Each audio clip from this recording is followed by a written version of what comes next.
The 7 Ravens. There was once a man who had 7 sons, but never a daughter, no matter how much he wished for one. At length his wife had a child, and it was a daughter. The joy was great, but the child was sickly and small, and so weak that it had to be baptized at once. The father sent one of the boys in a hurry to the spring to fetch water for the baptism. The other 6 boys ran along with him, and as each strove to be the first to fill the jug, it fell into the spring. There they stood and did not know what to do. None of them dared to go home. When they did not come back, the father grew impatient and said, "They have forgotten all about it in a game of play, the wicked boys." Soon he grew afraid lest the child should die without being baptized, and he cried out in anger. Hardly was the word spoken before he heard a whirring of wings in the air above his head. He looked up and saw 7 coal-black ravens flying high and away. The parents could not recall the curse, and though they grieved over the loss of their 7 sons, yet they comforted themselves somewhat with their dear little daughter, who soon grew strong and every day more beautiful. For a long time she did not know that she had had brothers. Her parents were careful not to mention them before her, but one day she chanced to overhear some people talking about her, and said that the maiden is certainly beautiful, but really to blame for the misfortune of her 7 brothers. Then she was much troubled, and went to her father and mother, and asked if it was true that she had had brothers, and what was become of them.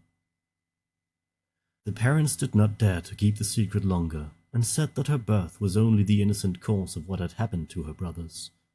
But the maiden laid it daily to heart, and thought that she must deliver her brothers. She had no peace and rest until she set out secretly, and went forth into the wide world to seek them out and set them free, let it cost what it might. She took nothing with her but a little ring belonging to her parents as a keepsake, a loaf of bread against hunger, a little pitcher of water against thirst, and a little chair as a provision against weariness. And now she went continually onward, far, far to the very end of the world. Then she came to the sun, but it was too hot and terrible, and devoured little children. Hastily she ran away, and ran to the moon, but it was far too cold, and also awful and malicious. And when it saw the child, it said, I smell the flesh of men." On this she ran swiftly away, and came to the stars, which were kind and good to her, and each of them sat on its own little chair. But the morning star arose and gave her the drumstick of a chicken, and said, "If you have not that drumstick, you cannot open the glass mountain, and in the glass mountain are your brothers." The maiden took the drumstick, wrapped it carefully in a cloth, and went onward again until she came to the glass mountain. The door was shut, and she thought she would take out the drumstick. But when she undid the cloth, it was empty, and she had lost the good star's present. What was she to do now? She wished to rescue her brothers, and had no key to the glass mountain.